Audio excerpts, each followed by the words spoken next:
My name is Danny Piper, and I am a alumni of ECS. I attended here for many years, and so I've been fortunate to work with a lot of awesome people here tonight who have assisted in collaborating to bring this event together. So I'd like to welcome everybody here, and I'm going to provide the opening land acknowledgement before we move into our speaker for the evening. So we'd like to acknowledge that this land, which is named for the Ute tribe, is the traditional and ancestral homeland of the Shoshone, Paiute, Goshute, and Ute tribes.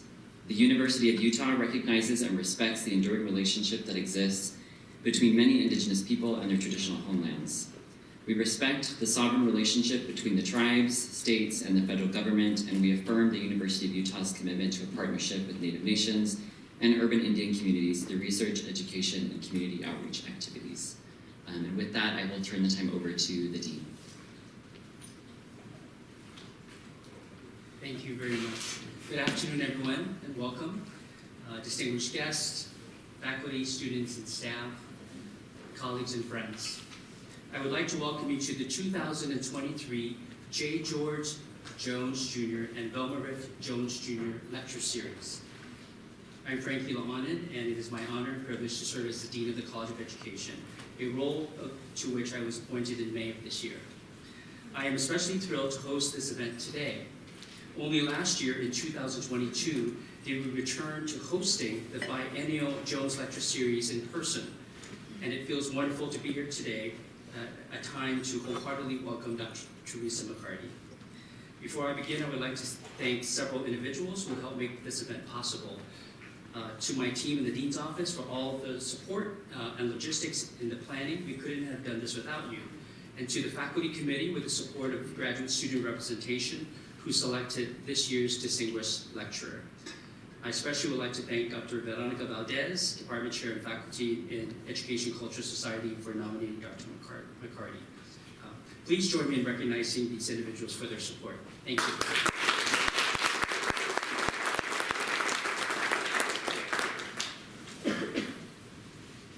The Jones Lecture Series was established in 1996 by University of Utah alumna Velma R. Jones. Velma was also an educator. She taught at the University of California, Berkeley, and it was there that she met her husband, George.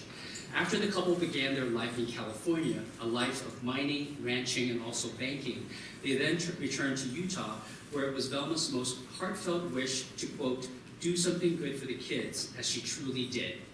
Today, the Jones Endowment contributes to transformative education, not only through the biennial lecture, but also through funding Fulbright scholarships for students and faculty awards for research. And now I'd like to invite Dr. Veronica Valdez to the podium and to make a few words. Thank you.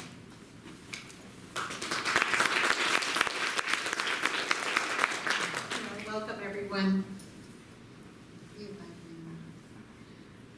I'm here to essentially remind us about some of the work that has happened in preparation for this semester, not just for the Jones Lecture and Dr. McCarty joining us today, but also the kickoff of the Working with Native Communities certificate program that Dr. Cynthia Benally was instrumental in helping collaborators come together to bring this certificate to life.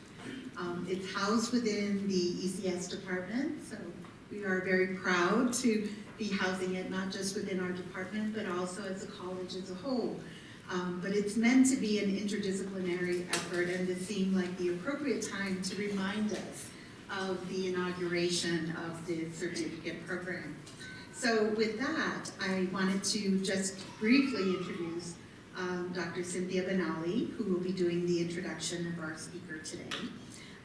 And just say she's an assistant professor in the Department of Education, Culture, and Society, who's dedicated to the work of Native education and to expanding the work, the hard work of making sure that the U is a place that is open and welcoming and a place where all of us can thrive, and particularly Native nations and representatives of those nations to be active participants in our university. So with that, I'm going to introduce Dr. Cynthia Benally.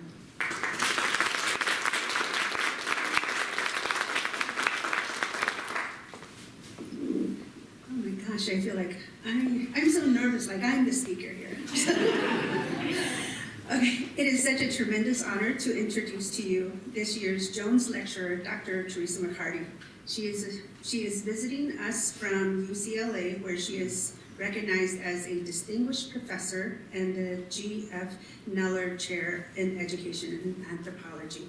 She is also a faculty member in the American Indian Studies there. It seems like she publishes a book or numerous articles every year. My favorite book of hers is, she co-wrote with Dr. Shanina Luwaima. The book is called To Remain an Indian. In that book, I have so many tabs in it and highlighting that I had to buy another one just so that I could start over and figure out which one was the best thing that I could cite. The theories Drs. McCarty and Luwaima introduced in that book has been so helpful to me in understanding Indian education in settler society. So that's as much as I'm going to say about her publication and research. I want to tell you a little bit about what I've learned from her throughout the years. Dr. McCarty is my academic mama. I'm number 54 or something like that. And with all the research that she does, she is still mentoring me and gifting me with her time. I think she's mentored me longer than my whole dissertation process. So, yeah, I'm so grateful for that. I'm also going to tell you I've learned many things from her, but I'm just going to talk about two things that I learned that were valuable lessons. One is how she told me the importance of our ancestral languages. She told me once that when a language is lost, so does the history of the culture. And it really made me think about the Navajo language and why I needed to relearn it. And one of the things about that is like, okay, my partner, Dave, and I we do this, the etymology of Navajo words. And one word that we love and we want to figure out what it really means. In Navajo, the word for nightmare is shikeichen. It means, the literal translation means I've been birthed on, so somebody gave birth on you. So I want to know really like, what is the history? When was that first used? Because it was like, now it's like, oh, when you say I have a nightmare, it's like shikeichen, which means somebody gave birth on you while you were nicely snoozing away. So, and another important lesson I learned from Dr. McCarty is about having high expectations. When I was working on my dissertation proposal, I worked really hard on my first 3 chapters and what seemed like months and months and months. And I finally got to a place where I thought, oh, this is great. I'm going to send it in to her. And I'm imagining something like a scene from the Christmas Story, you know, when Ralphie writes his essay and the teacher says, A+++++, and writes it on the board, going across the board until there's no more room. Well, that was kind of what I was expecting. And I opened my email from her, and she wrote, "This is a great start." I was like, oh my gosh, what do you mean? This is a great start. So from then on, I've just known that she has these high expectations of me. I've learned to have high expectations of myself as well. So when I'm writing, doing research, I always think about, like, what would McCarty think? And then I revise. So I'm so happy that you are here to share your brilliance and your work with us. You were the first teacher I had from preschool to graduate school that I felt like really cared about me. I tried to emulate your generosity and patience with my own students. And I hope everyone here gets to have a small taste of you who plays your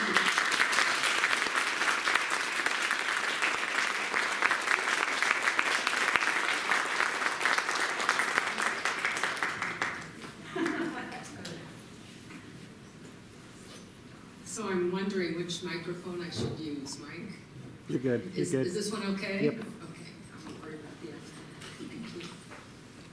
I just whispered in Dr. Benali's ears, I think the best thing to do would be to just go sit down. Thank you for that amazing introduction, Dr. Benali, and the gift is truly mine. And good afternoon, everyone. I want to just thank you all for coming. It's heartwarming to see you all here, and it's wonderful to be here. Maybe, let's see if we need to turn one more slide. And I want to give thanks to Dean Lannon, who I learned, I thought he was a double Bruin. Turns out he's a triple Bruin. That means 3 UCLA degrees. And Dr. Veronica Valdez and their team, Elena, Kaylee, the students who met me at lunchtime, Abigail, Taylor, and Bailey. I just thank you so much for the faculty I met with. Just thank you so much for the warm hospitality that you've shown. It's truly an honor to give the J. George Jones Jr. and Velma Rife Jones lecture. I've learned a little bit about the donors and Velma Jones's wish, as you said, to do something good for the kids with this lecture series. And I sincerely hope that my words and the work that I'll share today do justice to that wish and the spirit of this endowment. I'm also incredibly honored to be speaking at the moment when the Working with Native Communities certificate program developed by Dr. Benali, my admired colleague and friend, is being launched. So thank you all. I too want to recognize that we gather today, as we do at all our academic institutions across these lands and waters, on the unceded homelands of Indigenous peoples, here the Goshute, Shoshone, Ute, and Paiute. And I also pay respects to the Gabrielino Tongva, on whose lands I live and work, and prepared this talk. I respect the sovereignty of these Indigenous peoples and places from whom and from which we all benefit. So I'm going to be speaking today on the Indigenous Language Immersion ILI study, which is funded by the Spencer Foundation and which I've been engaged in for the last 7 years.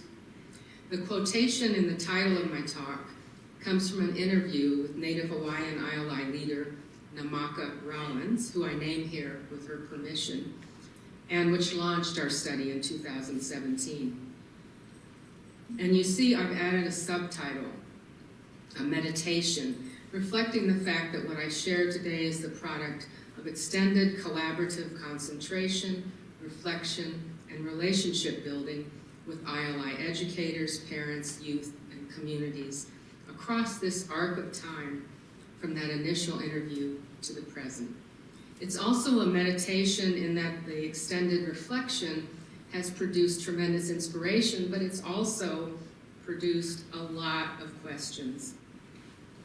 And those questions are also part of this talk.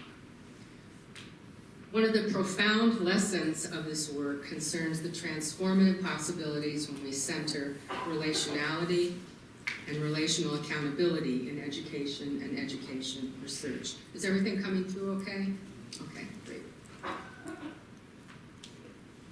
So I'll be speaking from data reported in a recently published and co-authored article and some work in progress unpublished.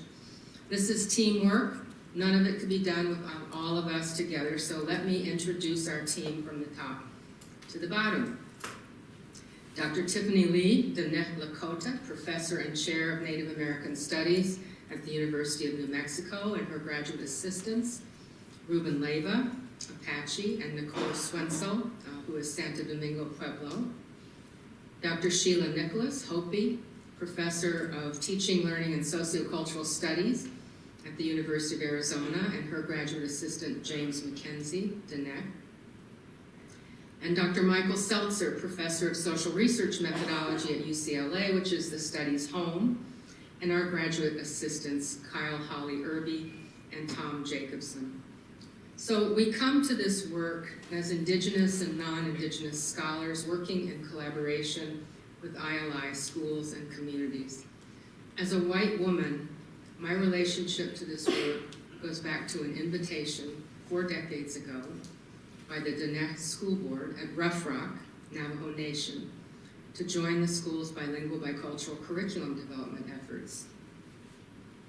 Since that time, Sheila, Tiffany, and I have worked individually and together with Indigenous schools and communities throughout North America and the Pacific. I'm here because of these relationships and consider my role to be what Native Hawaiian scholar Julie Kame'a calls the allied other. Subject position is important, from the questions we deem important to ask, to our methods, to the interpretation of findings, and I want to acknowledge where my knowledge comes from. So some background on ILI. So ILI provides most or all instruction in the Indigenous language, and in all cases, this is a language that's endangered by colonization and hence usually students' second language. Now that's changing in some places where ILI now includes children raised as first language speakers of an Indigenous language by parents who learned the language as a second language, often through ILI schooling.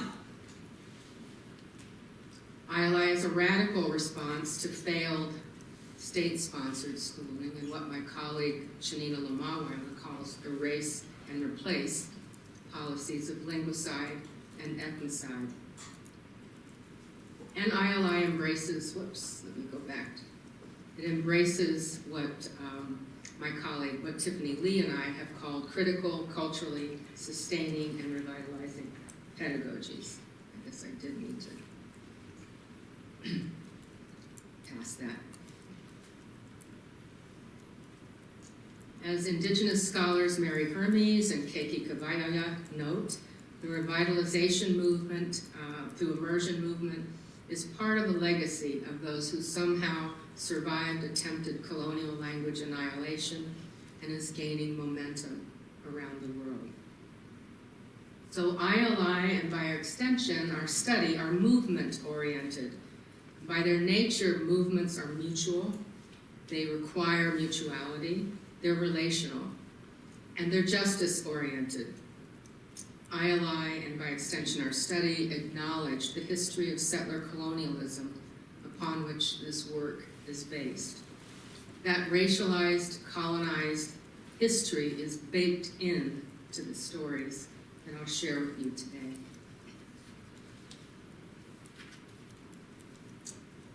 So while limited data suggests many positive outcomes of ILI, academic, linguistic, familial, and community-based, there's no comprehensive database on these programs exists, and that's the part of the rationale for our study. And these are the overarching questions that we're asking. This is a multi-method study. I use multi-method instead of mixed methods. A mentor of mine, Dr. Frederick Erickson, used to say something like, mixed methods are for cocktails, not for research. At any rate, the methods include a US-wide survey of ILI programs, that's the green box, in-depth case studies of 8 diverse ILI schools that have partnered with us in the study, that's the red box, and a matched pair analysis of immersion and non-immersion schooling, that's the purple box. And in this presentation, I'm going to focus on the qualitative data from our case study partner schools. That's the red box. These are programs that have been in existence at least 10 years, and which include Indigenous nations and communities from Hawaii to the northeastern US, urban, rural, large, small, public, public charter schools, family-run, and tribal schools. And this gives you a little sense of the massive database that we've compiled over 7 years. And these highlighted lines are the data I'll be drawing on today. And I hope the stories give a glimpse into this incredibly inspiring work that we've been privileged to witness. Where we are now. We're currently involved in collaborative, qualitative, and quantitative data analysis and initial dissemination, which we're doing with and of course for our partner schools, but they've also presented with us at some conferences on these initial findings. And these are also a few images from our field work, debriefing a site visit, that's Tiffany and Sheila to the right, our field journals, and our virtual qualitative data analysis, QDA workshops to the left, as we explore what we call the turquoise threads, or the resonant themes that weave together each ILI school's storyline and the study's larger lessons.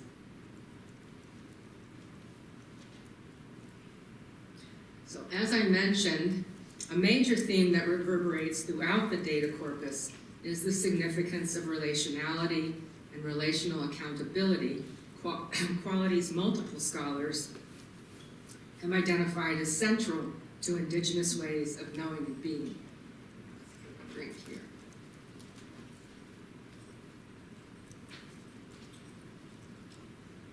And that's Sean Wilson. And he writes, he's a Cree scholar. He writes, relationships do not merely shape reality, they are reality. So a big part of this work is building a theory of pedagogy, identifying elements of a relational pedagogy, its affordances and effects, and doing this in a way that is of benefit to Indigenous peoples and potentially adaptable or scalable to communities beyond. But as we've undertaken this work, we've found ourselves also building a theory of method. That is a critical self-reflexive ethnography of a relational methodology. What do relationality and relational accountability look and feel like in educational research? What does it mean to be accountable to relationships with those with whom we conduct research, particularly when we're working in contexts that are drenched with living histories of white imperial extractive research? And where, as Maori scholar Linda Tahiwai Smith writes, the word itself, research, is one of the dirtiest words in the Indigenous world's vocabulary. Addressing these side-by-side projects of pedagogy and methodology is more than a 35-minute talk can handle. And I'm going to concentrate on the pedagogy, though I welcome your input on all the work. What I will say is that we've sought to center relationality in our methodology from the start. The relationships that Sheila, Tiffany, and I share go back decades, as do our relationships with Indigenous educators, communities, and schools. And Tiffany and Sheila, of course, and many of our graduate assistants have deep relational roots with their Indigenous communities. The idea for conducting this US-wide study grows out of our conversations with Indigenous educators with whom we share long-term relationships, who expressed the urgency for such a study when we were contemplating proposing it to the Spencer Foundation. From gaining support for the study's proposal, to being invited to partner with case study schools, to learning from and with them, to collaborative analysis and dissemination. Our ongoing relationships have been at the core of sustaining a research environment based on the 5 R's of critical Indigenous research.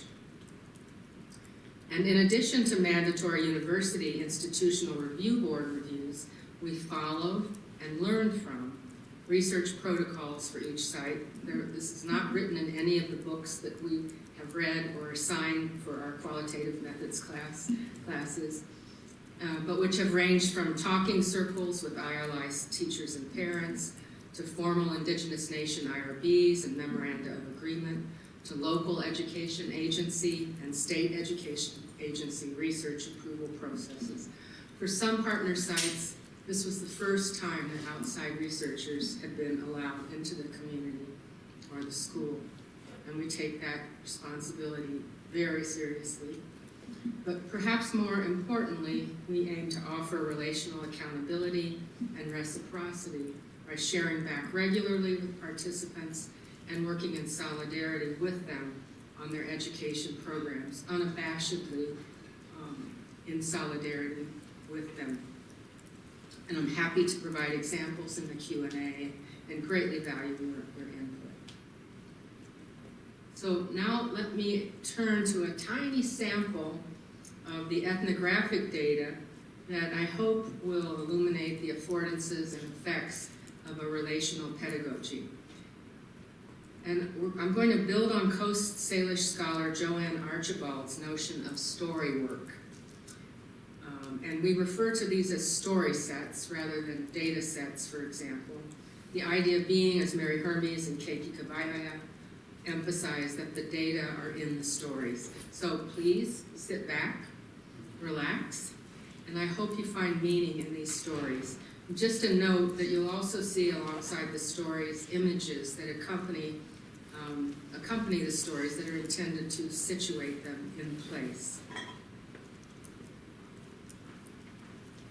Story set 1 is from teachers. You should know the name of the wind where you live. Kumu, meaning teacher in Hawaiian, explained. That's something every native should know, period. Gathered around a table in a classroom adorned with student work, we listened as Kumu debriefed in English the high school botany lesson we had just observed in Hawaiian. The students had been researching the winds, rains, mountains, and plants of their island. Each student had been assigned a different plant to research. They would then share their findings, contributing to collective knowledge on each plant's characteristics and eco-niche, supporting the whole class in creating a map of their island. But more than learning the qualities of diverse native plants, Kumu wanted her students to learn how to use them. For example, she said to us later, what kind of plants would you use for taking to the mountains? What would you offer as a gift? What would you use as good wood for your canoe? What can you make cordage out of? Those things matter. It's taking that information and bringing it into your life. In this vignette, the learning activities center students' relationships with and accountability to each other, their teacher, and their class as a whole, while forging connections to land, waters, place, and the Indigenous language. Similar themes resonate in our interviews with teachers. In November 2018, we met Moana and Heilani, those are pseudonyms, teachers at a different Hawaiian medium school.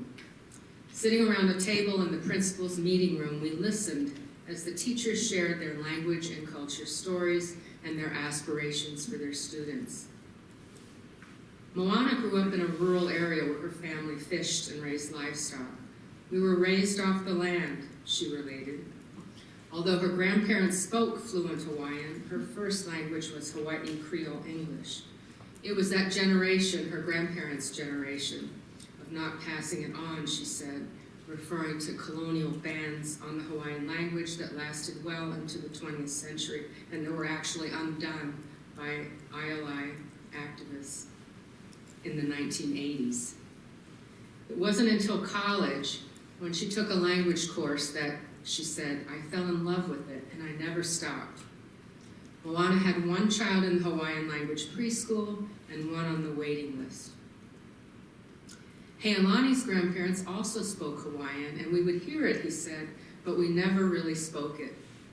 Like Moana, he got into Hawaiian at college, motivated by his grandmother, who, quote, was hoping some grandchild would end up learning Hawaiian. 2 of Heilani's 3 children graduated from the school where he taught. The other was a senior there. Are you getting a picture of the place and the people? I love the culture Heilani proclaimed, so I always incorporate cultural background. It helps youth realize that these are the same concepts their ancestors used. So when we ask Moana and Heilani about their aspirations for their students, both spoke of intergenerational accountability to family and community. Every kid here is our kid, Moana said, and if we look at it that way, it makes it very personal. So I remind the kids that what you do in this school, outside this school, we're with you. Do your best. We'll be rooting for you, there to encourage and push you along. And to have a good sense of identity, Heilani added, knowing who they are, where they come from, and of course, where they're going to. One of the things that we've observed among ILI students in all of our partner schools was that they tended to have a more respectful demeanor. And so we asked, is that something you see in your years of teaching? Moana and Heilani said, there's a spiritual side of our education that doesn't get measured when you take exams. And one manifestation of that is that students are recognized for their respectful behavior toward others. Heilani related this to the family bonds that are built into the school culture. Family is huge, he said, the family bond to us. So we continue that with our teaching here. We always refer to this as family. So students understand their kuleana, their responsibility. You don't want to bring shame to your own family.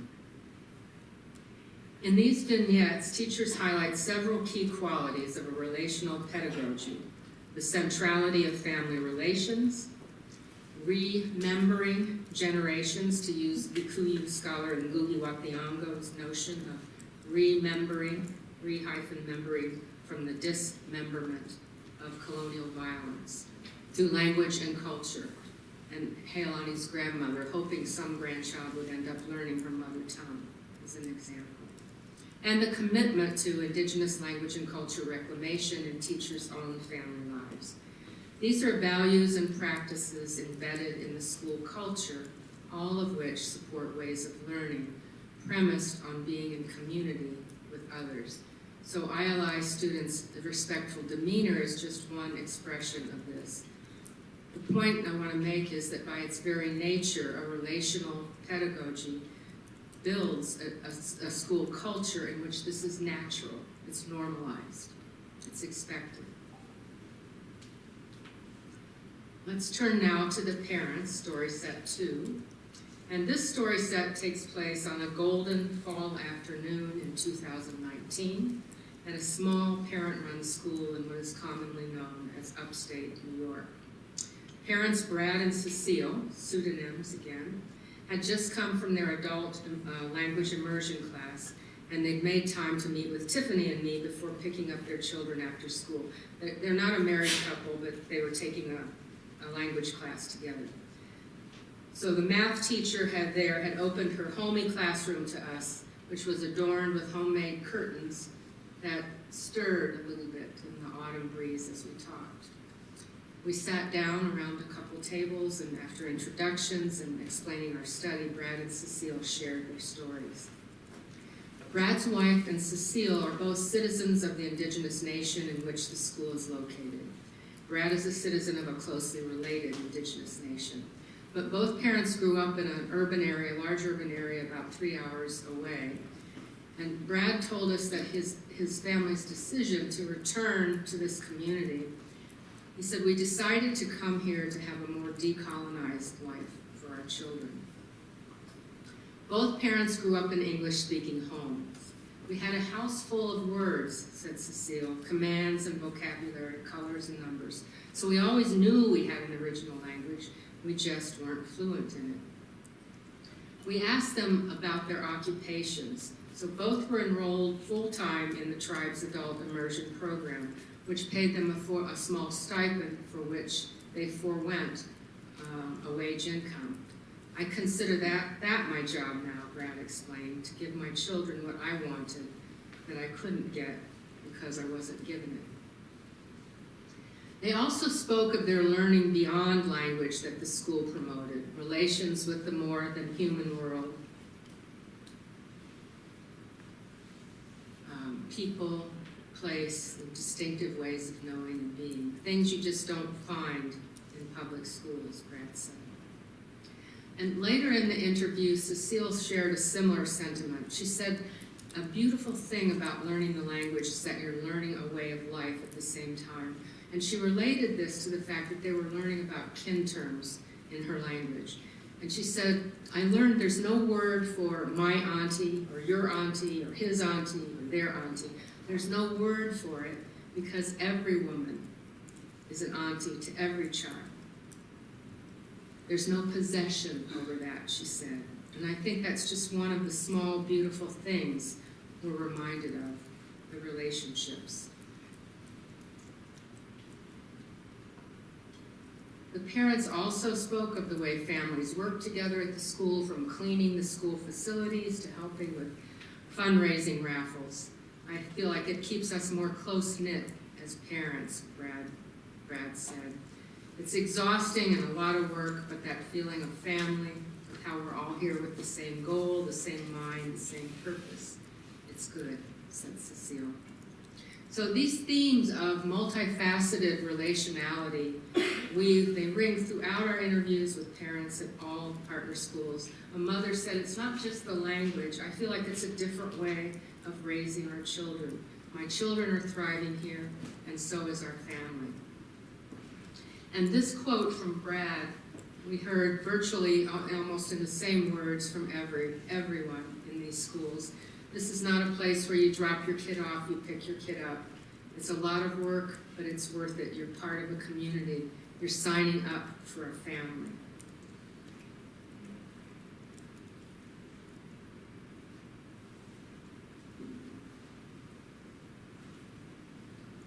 I'm going to turn to the last set of stories, and this is youth perspectives. And I'll conclude the story sets then with an account from one of our Hawaiian partner schools. So it was May 2019, a week before senior graduation, and Sheila and I had the privilege of interviewing 10 high school youth at this school. Among them was Akone, that's a pseudonym, a 10th grader with an infectious 100-watt smile. His story is a little bit different than that of other youth in these schools because he'd attended English medium schools all the way through to grade 5, and he was entering for the first time in Hawaiian medium in 6th grade. And as he said, no one really enters after 3rd grade without knowing the language. But he was inspired to switch schools when he attended the opening ceremony of a university Hawaiian medium language program. And his mother was with him, and he said, Mom, I really want to come to this college when I get older. And she turned to him and said, well, it's a lot easier to learn the language when you're younger. So Akone wrote to the school principal, explaining, quote, how much I wanted to learn the language and my desire, the love I have for the language. They let me in, he related. And within a year, he said, I was able to speak the Hawaiian language, and I just started getting better and better. He recalled how his mother's grandfather had discouraged her from learning Hawaiian, quote, because there's no use in today's work.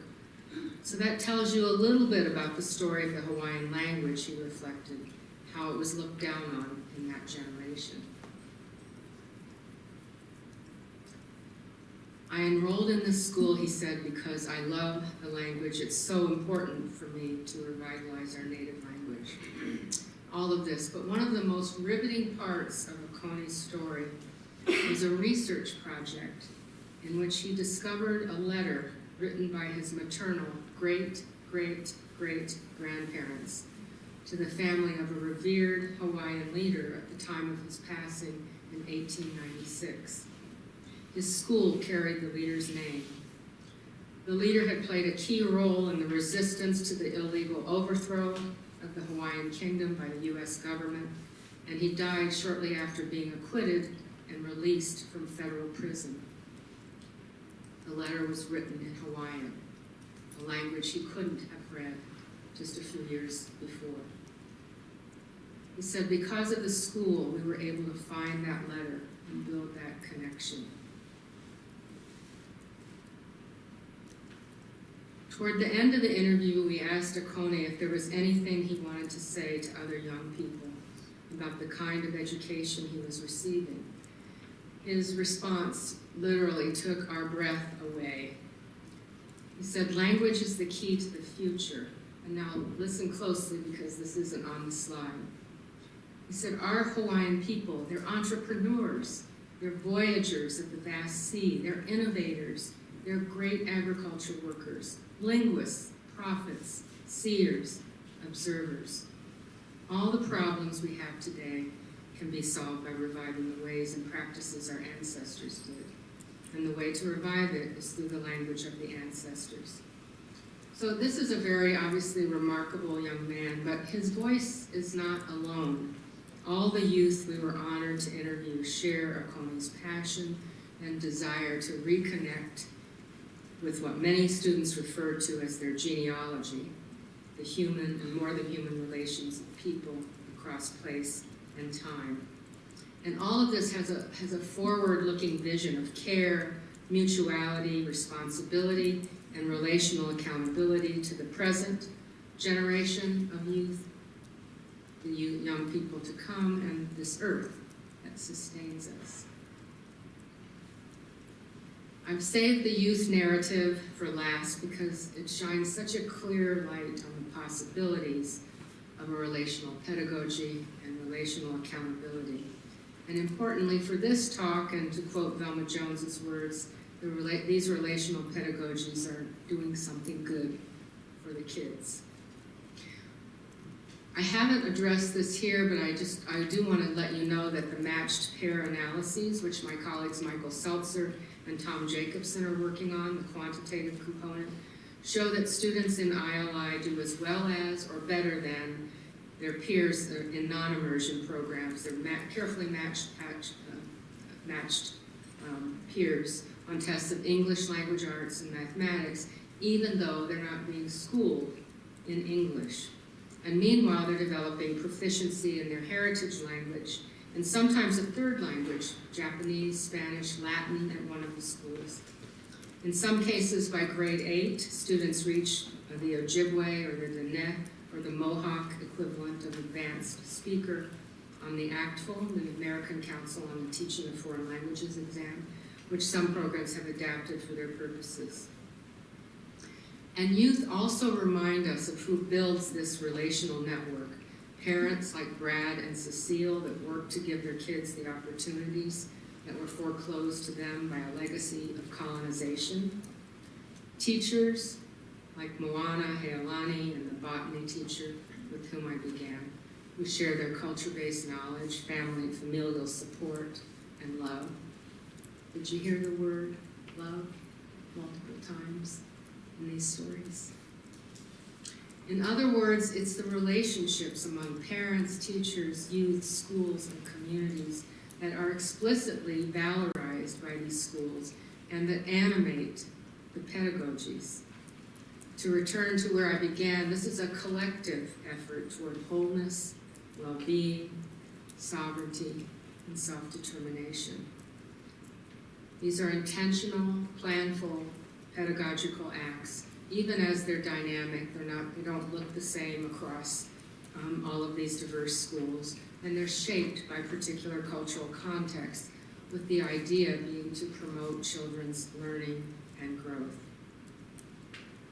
We don't then ascribe to a universalist definition of relationality, but I can say that across all of these very cultural, linguistic, geographic settings, the themes of belonging, family and community, sense of place, identity, genealogy, our more than human relations, and holistic well-being are all part of relationality and relational accountability. What comes through repeatedly in the ethnography is that these qualities and processes are precisely what is often so sorely missing in mainstream schooling. So I said there would be some questions. If you can answer these, I'll be a co-author with you on it. They're questions that cry out for answers, even as I realized from Dr. Benally's research, we can't assume that the questions or the stories that drive them will matter to those who need to listen most. But still, we ask, why are these relational qualities so absent in contemporary Western education systems? And perhaps more importantly, what can be done to change that? What might a serious prioritization of relationality and relational accountability mean for education at different levels of scale, at the level of K-12 schools, for example, urban schools, rural schools, large and small schools? What would classroom management look like, for instance, classroom management in quotes, if accountability to relationships was the goal, was the norm? And what if the notion of well-being replaced that of achievement, as in holistic academic well-being instead of individualistic, test-driven academic achievement? What might this mean for the way students are assessed, the way teachers are prepared, and how teachers are evaluated and rewarded? At the level of higher education, what might centering relationality and relational accountability look like? In a 2021 study of the formal and informal relations between post-secondary institutions and local Native nations in California, which is home to more Native peoples than any other state in the U.S., over 700,000, and more Native nations, over 150. Luiseño scholar Teresa Stewart-Ambo found that university leaders had expressed what she called severe knowledge gaps when asked about the Native peoples in their midst. The phrase, quote, "we can do better," was expressed by nearly every senior and mid-level leader in Stewart-Ambo's study. With the launch of the Working with Native Communities certificate, this program under Dr. Benally's leadership provides a compelling model of going beyond "we can do better."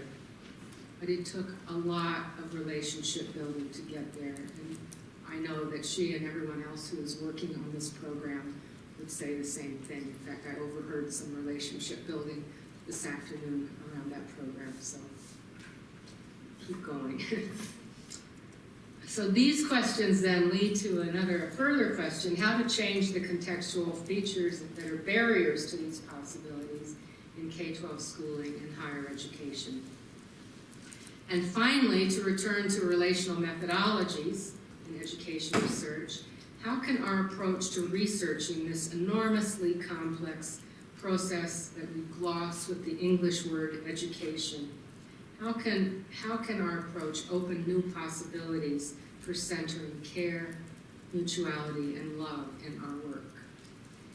Those three words, care, mutuality, and love, may seem oddly out of place, even jarring in academic discourse. Yet of all of the academic disciplines, surely education is their natural home.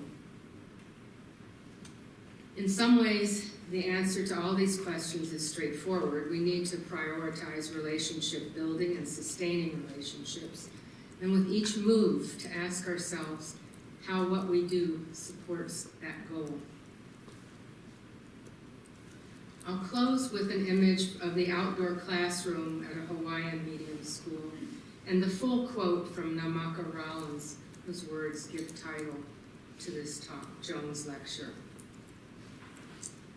She said, "For those who desire to be part of a movement, to be educated in our language and our philosophy around which we build our curriculum, and everything that is unique about this place that is nowhere else in the world, That is a viable path for education that everyone can benefit from.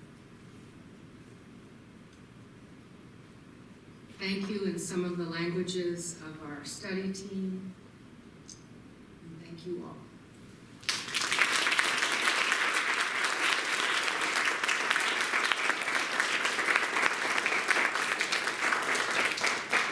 Dr. McCarty, if we could open up the floor for some questions. Now is when, because I think this is supposed to go to close the hearing.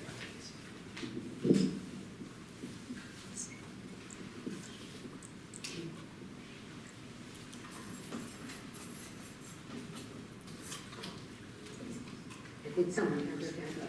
Yeah. You have a question?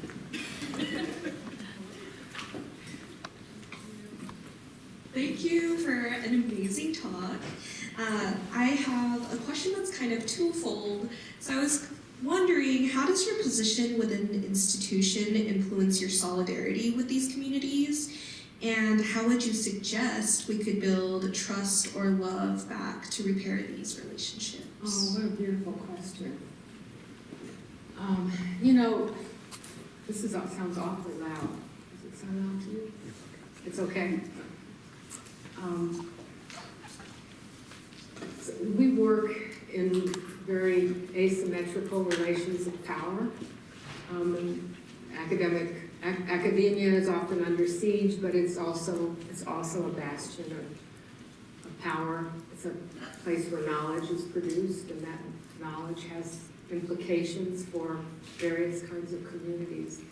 And I think to answer, a short answer to your question is to recognize that and to be able to turn that power, to give or to share that power with the communities that we're working with, to make it possible for them to be holders of the power to which the institutions we work with need to be accountable with. And did you ask a question about trust and love? Can you just say that again? You said it so beautifully. How do you suggest we could build trust and love back to repair these relationships?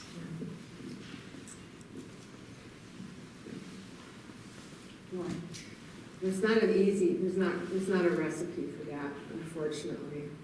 It's commitment, it's, staying the course, it's trying to be as, I think it's recognizing what our purpose is when we're working with communities, that we're there as guests and we're not there to prosecute a certain research agenda, but we're there to see how the work that we do and the research that we do might be of benefit. And so it's a lot of listening and just a lot of working with, and also taking a long view. It doesn't happen overnight.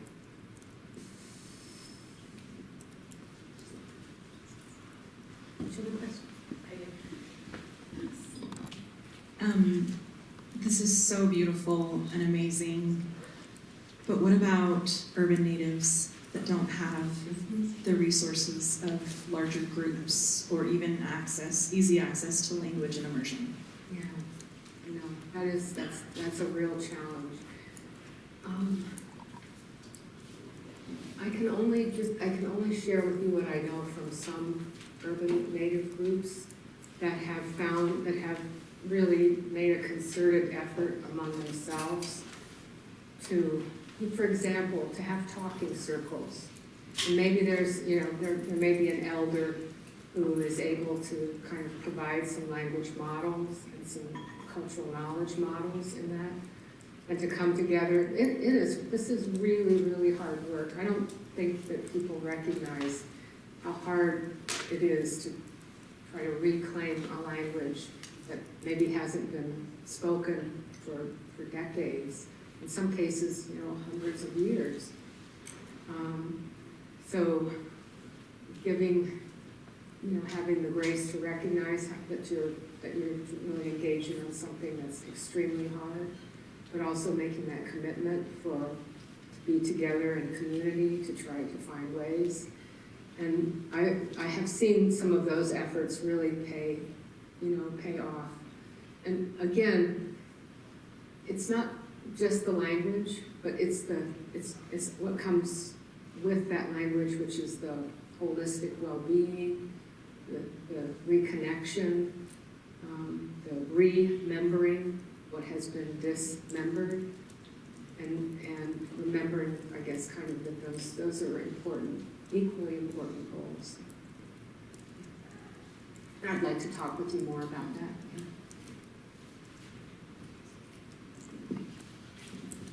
I might be loud enough.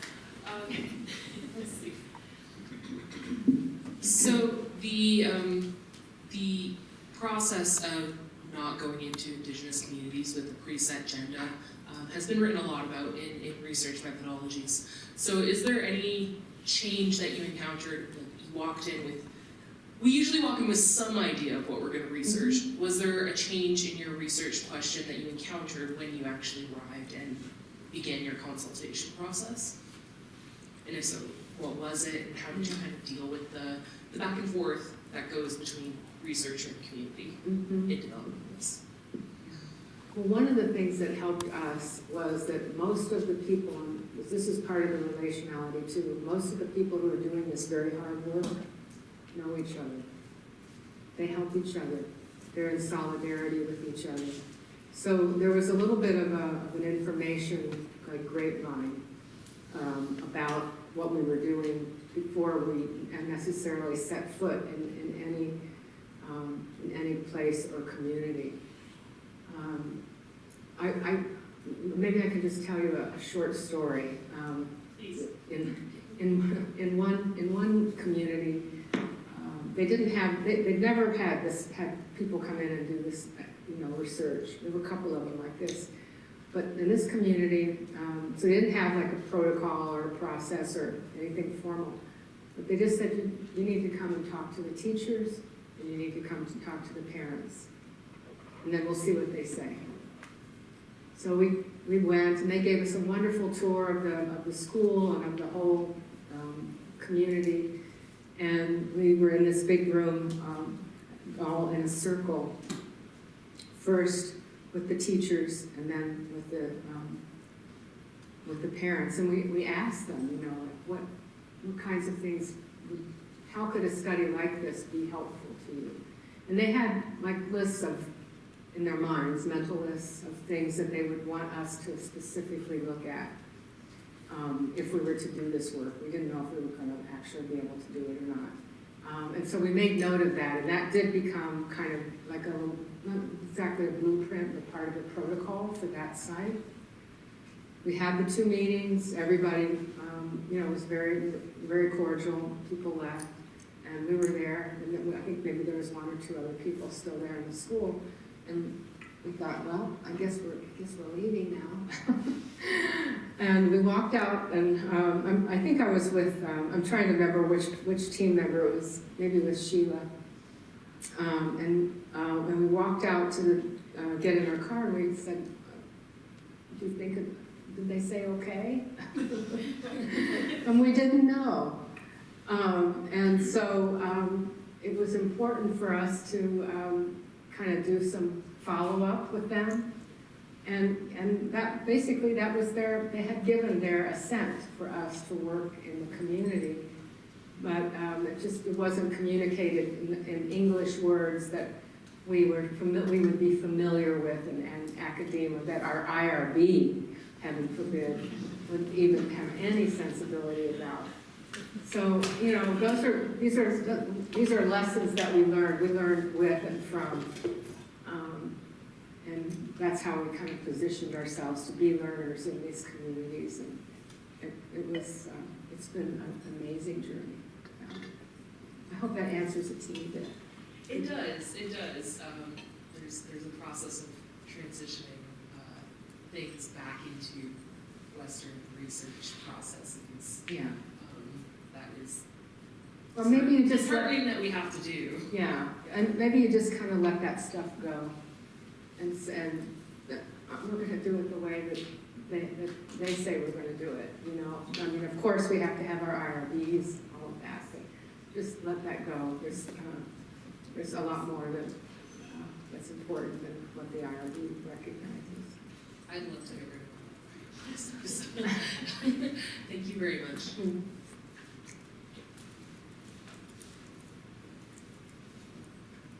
Question, comments? I know we're taking you over time.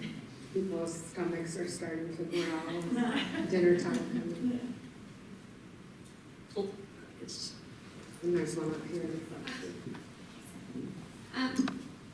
I wonder, how has this work changed you and your values and your outlook, and how have you grown through these conversations that you've had? Well, without privileging myself too much, I think it's changed us all. 7 years is a long time to spend in communities with people, and when you develop relationships with other people, especially when they're unexpected, we had no idea we were going to be doing this work 10 years ago, right?